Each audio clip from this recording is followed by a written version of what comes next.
Hi, and welcome to Deep Leadership. I'm your host, John Rennie. Well, I hope all is well with you today, and I'm so glad you found this podcast. Now, the purpose of this podcast is to build a world with better bosses, and we do that by introducing you to the greatest minds working in the leadership space. Now, our goal is to provide you with practical information to help you along your leadership path, whether you're new to leadership or a seasoned pro. So thank you for listening in. It's an honor to be your leadership guide and host in this journey. So today's episode is brought to you by the Salty Sailor Coffee Company, Cadre of Men, and Pharaoh Skincare. And you can find links to all of our sponsors and all of my books in the show notes. Now, today we're talking about leadership superpowers, and my guest is Aneace Haddad.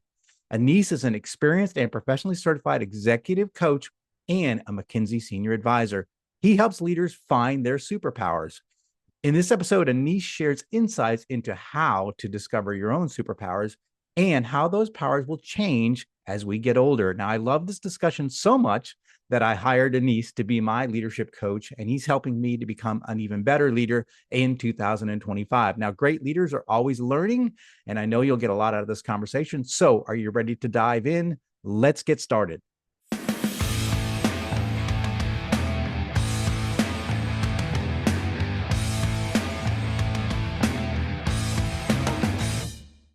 Welcome to the Deep Leadership Podcast. Today, I'm joined by Aneace Haddad. Aneace is a seasoned C-suite executive coach and McKinsey senior advisor. He has a wealth of experience and expertise in executive leadership, with over 2,000 hours of certified coaching, impacting over 300 individual senior leaders and aiding 100 top teams across 15 diverse industries globally. Aneace has become a trusted guide in steering executive teams to new heights. He is also an expert on how midlife challenges can lead to leadership growth and renewal. And he's the author of Soaring Beyond Midlife, the surprisingly natural emergence of leadership superpowers in life's second half. And I'm excited to have him on the show to learn from his experiences. So, Aneace, welcome to the show. Thank you, John. Great to be here. And as I listen to you, I keep thinking, wow, what an old man. The way you describe me. Well, yeah, we as we talked before I press record, I'm no spring chicken. So I guess we're going to be talking about midlife. We're going to be talking about later in life. So yeah, we're perfect people to talk about that then, I guess, right?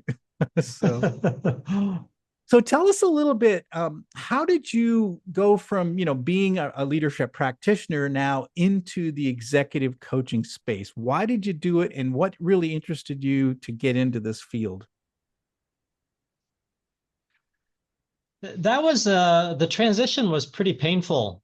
I was a techie originally. I was a programmer many years ago, and then became a tech entrepreneur. I built a payment software company in the south of France, grew it to 30 countries, and my clients were banks around the world. And then sold it in 2007 when I was 47. And I had a big team in Singapore, spending a lot of time in Singapore. So I moved at the same time. And I didn't realize it, but I was going through a midlife crisis in that moment, selling my company, moving to Singapore, getting divorced, rebuilding, thinking that I'm going to be a serial entrepreneur because that's all I know how to do. I mean, I was a C language programmer back in Unix days, and what else am I going to do but build another company? And then I discovered that through a difficult process, I discovered that what I was most proud of during the 15, 20 years that I was building my company was my people. So I found that when I heard of someone who become a CEO, CTO, CFO of another company, I was really proud of that, even more so than the technology. And that just started to kind of go to the back of my mind.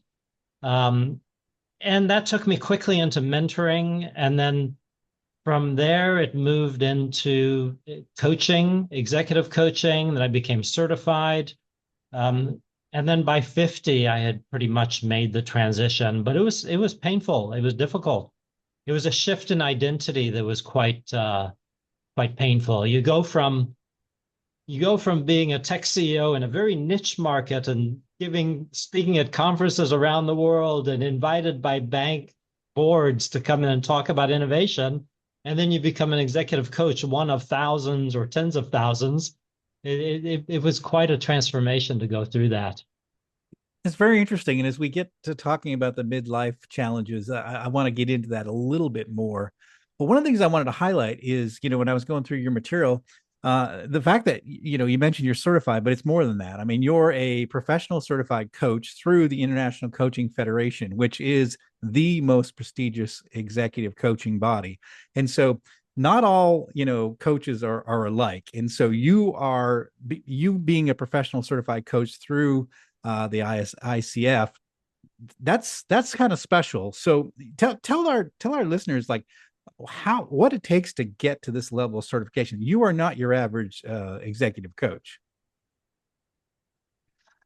Well, thank you for that. I'm very flattered. I feel kind of average you most of the time, but thank you. So there are the technical aspects of getting to the PCC level at ICF. ICF, the first level is called ACC, as I'm sure you know, Associate Certified Coach. And you need to have logged 125 hours of coaching with, I don't know, 25 different clients, something like that. And that takes you to the first level of ICF certification. The second level is PCC, Professional Certified Coach. You need 500 hours logged of professional coaching. That's kind of the technical, and then you need training. You need to go through accredited training organizations, have, I don't know how many hours of training, learning, stuff like that. Part of the process includes, again, this is all mechanical, and then there's the other sides of it that are a lot more complex.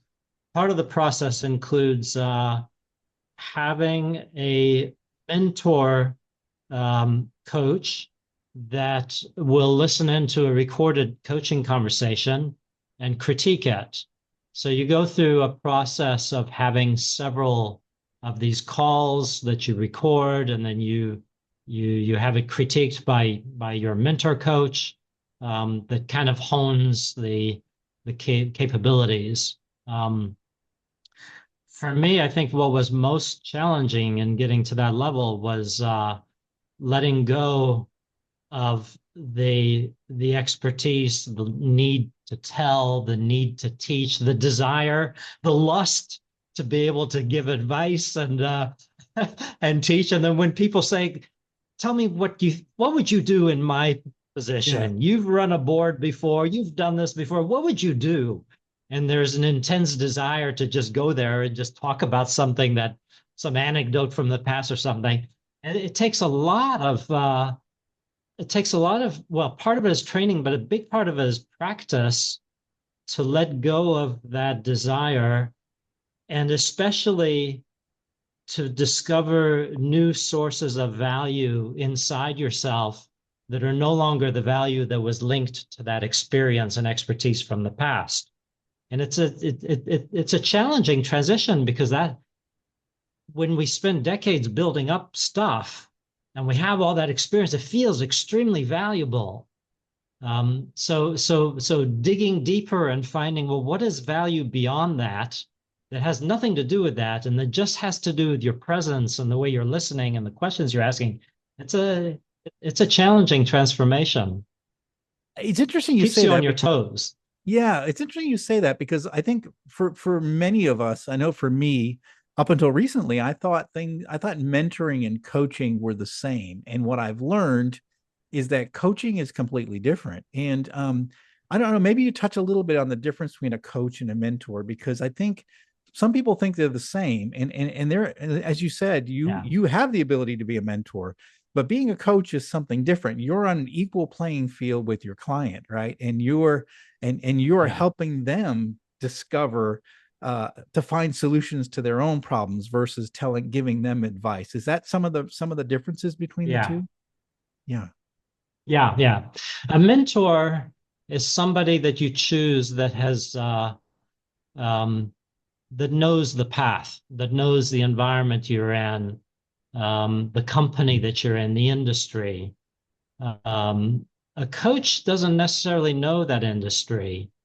They know the person, they know the individual, they know the human being. I heard an analogy once about a racetrack, about Formula One racing. The Formula One race was going on in Singapore. We have an annual night race here. Um, and at the same time, I was at a CEO forum, and we were coaching a bunch of CEOs, and somebody made the analogy, which I found fantastic. A mentor knows the track.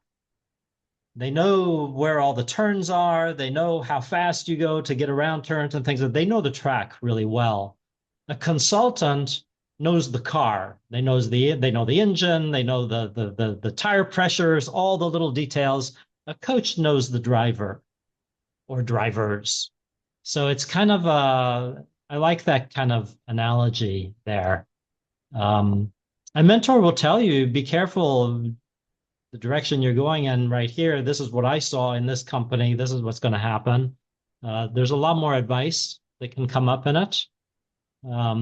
In coaching, you try to get away from that as much as possible, um, to just be there for the coachee and help them see their blind spots, come up with questions that are difficult to answer. So it's quite a different environment. It's interesting because I Did think that even answer your question? yeah, no, it does because I get a sense that like you said, the mentor will show the way based on their experience and what they've done. But I think with a coach, it's you're helping the person learn on their own. It's a lot of like guidance towards self-learning, and I think that's Yeah, the power of questions. I think that's the power of coaching is that you're challenging the client to truly dig deep and figure out issues on their own, and you're there to help and guide them, yeah, but you're not giving them the answers. And I yeah, think that's and I think yeah, in leadership we do that sometimes too. I think sometimes we as leaders our powerful questions can impact lives, just questions alone, not so much having yeah, the answer, but having the right questions are often the more important exactly. as a leader. So I think but as you say, as an experienced executive like yourself, it's hard to step away from the idea of a mentor. Is like, look, I do know the answers, and I find myself as an older leader, like I have the answers. Like I've been running manufacturing plants for 30 years, right? So my employees come to me, and Yeah, I want to quickly give them the answer, but I purposely hold back because I want them to experience when what does it feel to get it right, what does it feel to get it wrong, and to learn from those experiences. So I yeah, think I find myself as an older leader trying not to tell people how to do it. I'm holding myself back because I want them yeah, to learn. I want them to learn on their own. So I see yeah, that push and pull just as a leader myself, an older leader. yeah. It's a rabbit hole. It goes really deep. Yeah. My first uh, getting thrown into the beginning of the rabbit hole, I remember happening. I've written about this in my book. I remember had it happening at a ropes course. There was a leadership retreat. You know those ropes courses you go up and you've got a harness and everything, and you walk across rickety bridges and stuff. And there was one exercise where you're paired up with a partner, and you go to the top, and one of you has to wear a blindfold, and the other one guides the one with the blindfold across this rickety bridge to the other side. And you have to avoid falling and dangling and stuff like that. So you want to get across. And I was paired with a young lady who told me she was scared of heights. And we got up to the top, and the facilitator points at me to put the blindfold on, as I pretty much knew she would. So I put the blindfold on, and I'm encouraging my partner, come on, you can do it. You can be brave. You can take us across. I'm counting on you. And I'm holding her harness behind her. And she was just petrified. She didn't want to move. And finally, my type A personality, CEO style, all that jumped in. I said, no worries. Just get behind me, hold my straps. I'll keep the blindfold on, so I'll respect the rules, and then I'll get us across. And I felt my way with my feet. And what I didn't want to do is fall and dangle and look like an idiot the way the other people before me did. I was going to get across without even tripping or anything. And I did. I got us across, and I was proud. And I took my blindfold off. My partner was happy, and I looked down below. I had friends and colleagues and stuff were all cheering. And the facilitator was glaring at me. And when I came down, she said, "What the heck was that?" And I said, "What? I got the job done. I got us across." And she said, I'll never forget her words. She said, "You deprived your partner of the opportunity to discover her own courage, and you deprived yourself of the opportunity to truly trust someone else." Mm. And at first I rejected that. Like, you know, I got us across. But for 24 hours, that really worked through me. And I came up with the term courage vampire, because if I could see the thing that got me to where I was building the company was that even if I don't know how to do something, if anybody else looks like they're scared and they don't want to do it or something, I'll jump in and get it done and move things forward. Yeah. And I feel valuable for that. I feel powerful for that. I feel useful. I feel appreciated. And then it even goes into my personal life. I felt that I could be loved by doing that. But I was being a vampire. So it was quite interesting discovering that.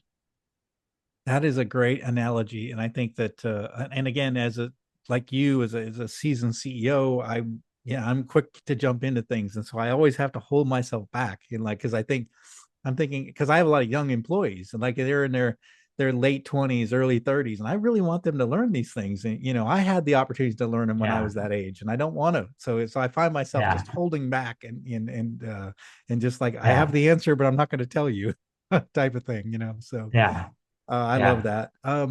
So let's switch gears a little bit. Midlife challenges. So you write about it. So what are some of the midlife challenges that leaders face? And then, kind of going towards your book, how do we turn these into superpowers? So I'm 57. I think I've been through some of these challenges myself. So I'm curious, what's your perspective on this? And what do you help people do through your book? Yeah. So the book just came out a few months ago. Around 2 years ago, I made the decision to really focus on this midlife phase. So I made a conscious decision to turn down all work coaching executives and teams under 40, kind of because I kept hearing what you just described a moments ago. Like, give me advice, tell me what to do, tell me what you would do in my position, all that. Those kinds of questions or that kind of energy I kept seeing in people that I worked with under 40. So I felt like, and I saw a very distinctive shift above 40. So I felt like I needed to really focus on that over 40 area and really understand much deeper. And then what I came up with and what I write about in my book is 3 winds of change that blow through our lives in our 40s, 50s. And there's physiological changes. Our bodies are changing. We don't have as much stamina as we used to have. Hormonal changes. We have some health issues possibly. We start to be more aware of our mortality and thinking about, is it really worth what I've been doing up till now? Should I be doing the stuff that leads into a midlife crisis? It's typical stuff. At the same time, we start to realize I might be living much, much longer than my parents and my grandparents and great-grandparents. I might be living up to 100. And I would probably want to be active still, way beyond 65. So actually, maybe I'm coming to the middle of my career as opposed to the end of my career when I'm your age, when I'm in my mid 50s. So that's all the physiological wind of change that's really, really picking up speed during that time. Second one is neurological.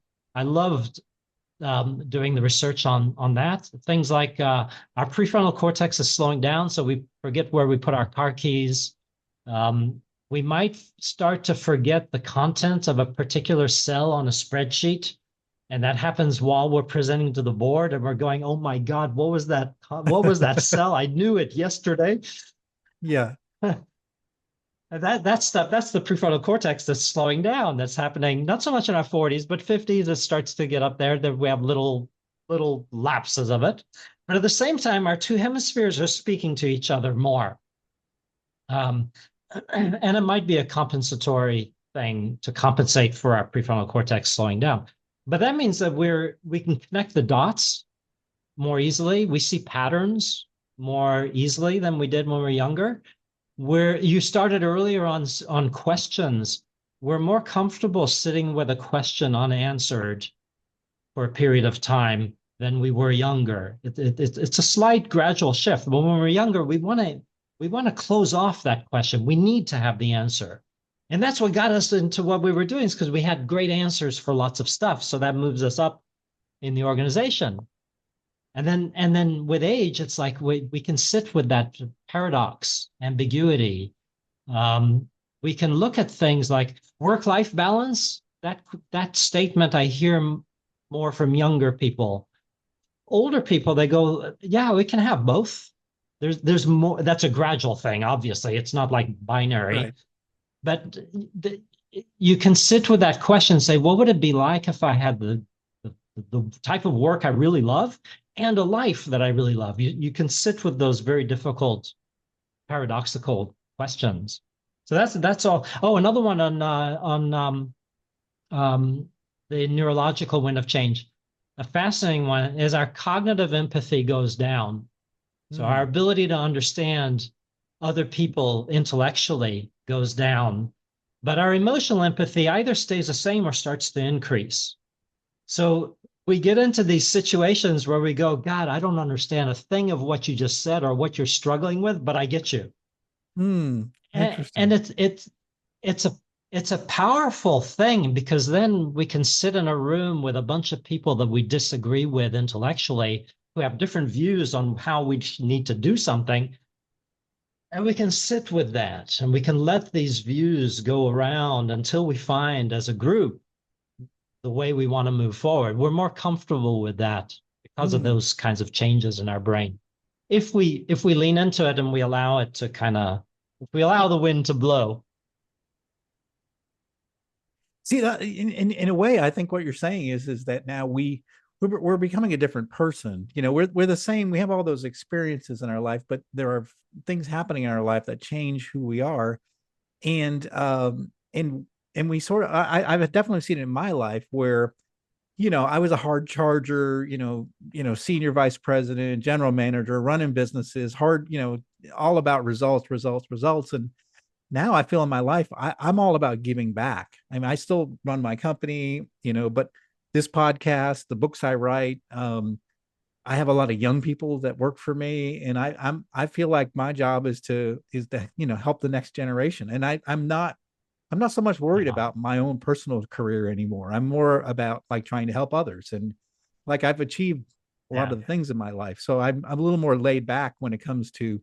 I'm not as hard charging as I used to be. I'm more comfortable with taking a side. Being not being in the driver's seat, but being in the passenger seat and just enjoying the view. Yeah, I love how you put it that way. Yeah, I love that you mentioned becoming a different person. That's one of the 6 midlife leadership superpowers that I write about: continual rebirth. Yeah, because there is that sense.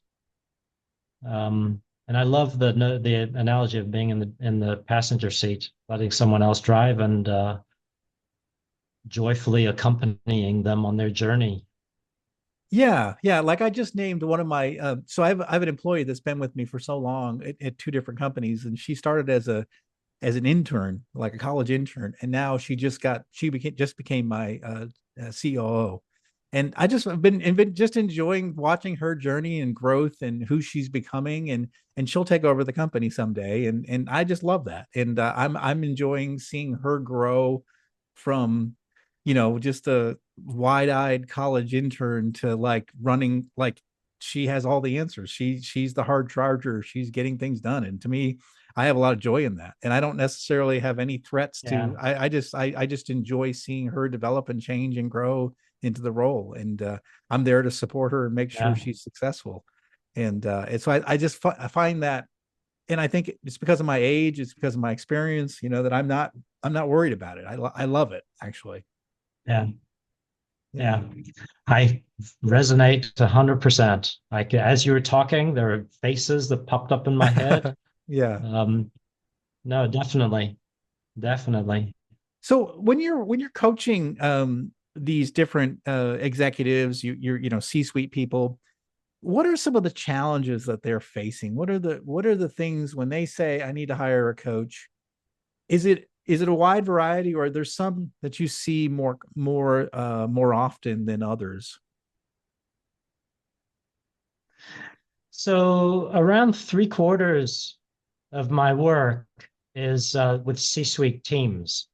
So these are retreats with the top team, with the CEO and the 7, 8, 9, 10 C-suite members. Um, and it's a 2-day retreat, generally 1.5 day, 2 days, working on their effectiveness coming together as a team. Um, and then around 1/4 of my work is one-on-one coaching. And generally, well, it's always with C-suite team members as well, but one-on-one. So sometimes it's people that have been part of one of these teams, or it's people that are just contacting me outside of that. So it's a little different than if I was doing 100% of my work with individual one-on-one coaching and then coming to me. So I don't know what the general purpose of someone going to a coach from that perspective, because I haven't experienced that. Teams come to me because there's a very strong sense that they could be more effective as a team. And if they tighten things up amongst themselves, work on trust, work on the ability to have difficult conversations together in a productive manner, there's a sense that that's going on. And then we just work on that as a team. Now, within that, I think that was a long caveat to getting into your question. From that perspective, through that lens, one of the biggest, most common things I see are um, C. Well, there are a few of them. One big one is C-suite team members not having fully made the transition from a functional head to an enterprise-wide view, because it's a difficult transition. The CEO has it because he or she, that's their role, is the enterprise.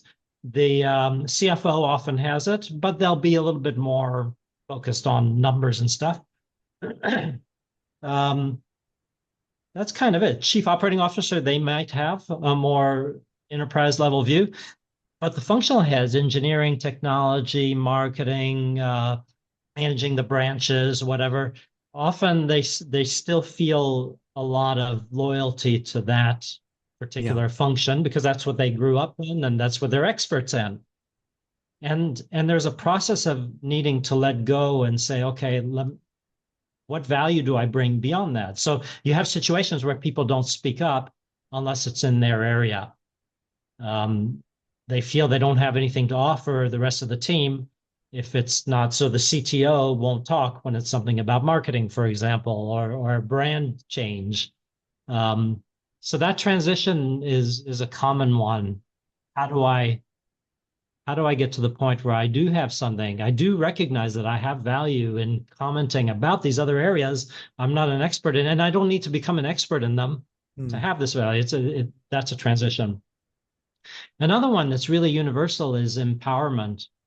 All the all the little tiny ways that we disempower people unintentionally, but just very little things that we don't think about, and so that's a constant rooting out. That's the rabbit hole that I was mentioning earlier. You're going deeper and deeper and constantly finding stuff in the area.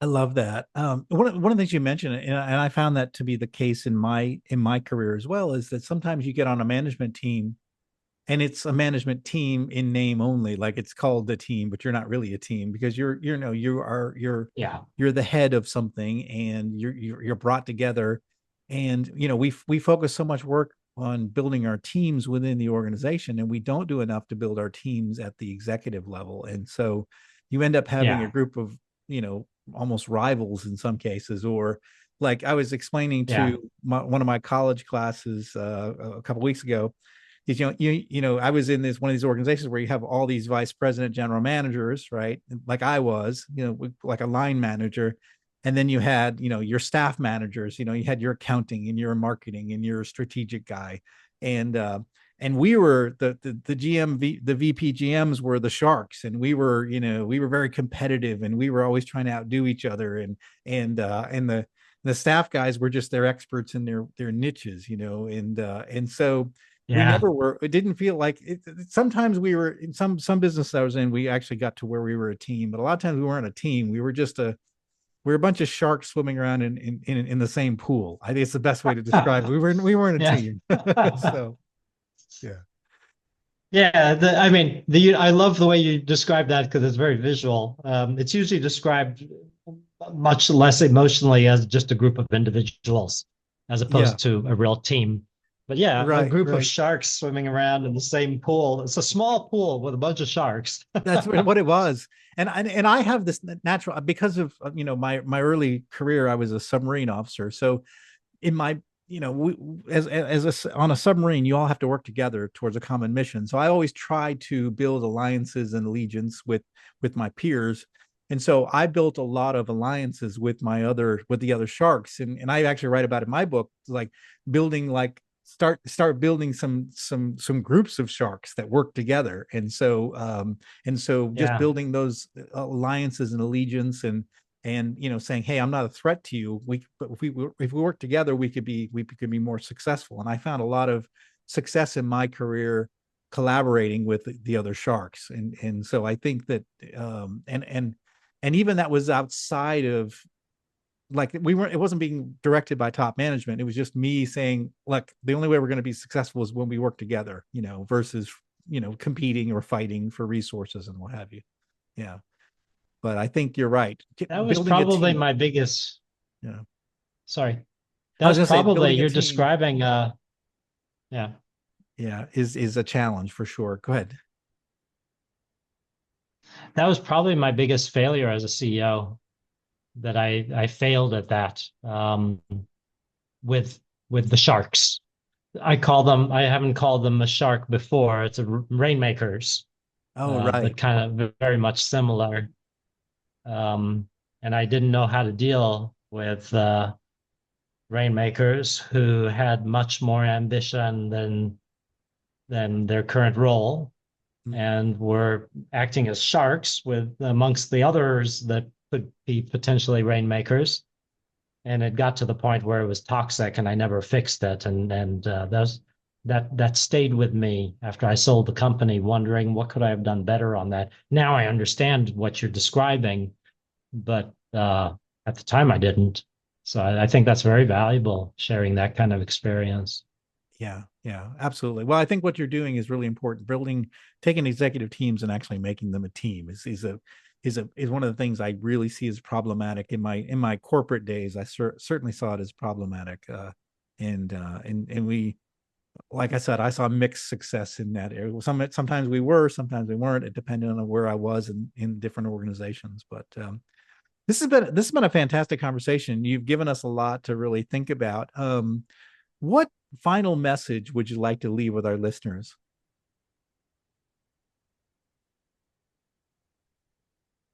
I think it's related. You mentioned something a few times from different angles. Becoming a new person, change. Yeah. That there's such a thing topic today, I've moved away. I used to give keynote speeches on resilience. Um, and then over time, I've moved away from that word because it feels too reactive. It's like something bad is happening to me. Let me steal down, let me get through it. And then once that wave has gone over, I can go back to my life as normal and all that. And and that just feels very brittle, and it doesn't feel like what I've experienced in life. I feel resilient. I've gone through a lot of stuff, but it doesn't feel that way. So I've come up with a different term. It's not nearly as easy as resilient. It's joyful rejuvenation.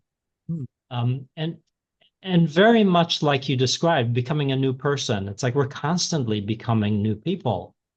We're constantly changing. The tastes we have today are different from in the past. There's a study that was done on music tastes. Um, what are your favorite bands today? What do you believe will be your favorite bands 10 years from now? What were your favorite bands 10 years ago? And they discovered that um, we we envision the future as kind of a continuation of today, but when we look to the past, we see that our tastes have changed tremendously Yeah. from the past. So we're constantly changing, and I think there's a lot of value in realizing that and saying, okay, who am I becoming next? And then finding some joy in that transformation. I'm still alive. I'm still changing. Cool. Let's order pizza. I love that. My favorite food, by the way. So order pizza. I love that because, and again, I think you're right. I do talk a lot. In fact, my research in my doctoral research is going to be on resilience, but I do think that Oh, we brace up to for these changes, but the truth of the matter is those changes, those things that we go through, those hard things that we go through, they change us, and we do change, and I think we become yeah. better. Yeah. I think we become better going through some of these tough times as well, and Yeah. I like to think that we are not the same person at the end of going through a tough time. And I have gone through a Yeah. lot of tough periods in my life, and I'm not the same person as I was before that trial. So I like that. It's a little less There's a rigid idea. Yeah.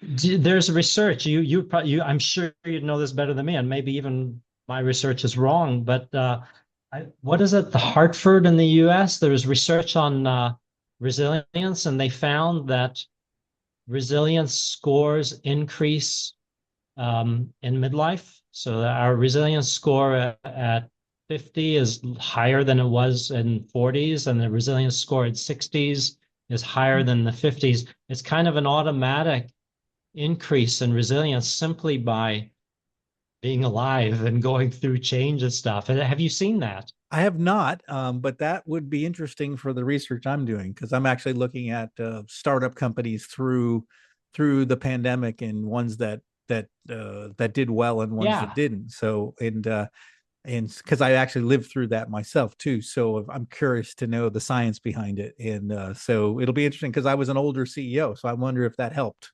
Who knows? But Yeah. yeah, interesting. Well, this has certainly Very been cool a stuff. fantastic discussion. Aneace, you've given us a lot to think about. The book is called Soaring Beyond Midlife. But how can our listeners find out more about you, your services, and you've got this book and another book? So I have so my first name is spelled in such a unique way that it was easy for me to get the website for it. So the easiest way to find me is www.aneace.com, and that links to my professional website and links to my books and links to me on LinkedIn. So that's the easiest way. You Google Aneace and that you pretty much stumble on me. So Absolutely. I found you very easily on the web. So, and we'll go ahead and put a link in the show notes for Aneace's resources. And again, if you're listening to this podcast and you're thinking, wow, I've really learned some things from Aneace. I really need to potentially hire a coach, or at least ask Aneace about why I should get a coach, or where should I find a coach? He's the guy to talk to. So we're going to put a link to show notes, and I highly encourage you to reach out to him if you got some questions. And the other thing too is if you're in the midlife area and you're a leader and you're thinking about what's happening in your life and there are changes, you are going through some changes. I went through a lot of changes when I went through that. I highly encourage you to look for this book, Soaring Beyond Midlife. And that's going to help you guide you through this, because you actually are developing some superpowers that we talked about that are going to make you Yeah. actually a better leader. You're just going to be a different leader, right? So I highly Yeah. encourage you to look that up as well. Well, Aneace, I want to thank you for coming on and thank you for sharing your expertise. This has been a wonderful conversation. Thank you, John. It was really fun. I enjoyed it as well. Well, that's it for today. Thank you for listening to Deep Leadership. If you like this podcast, please subscribe and share so we can continue to build a world with better bosses. Until next time, this is John Rennie saying take care and lead well.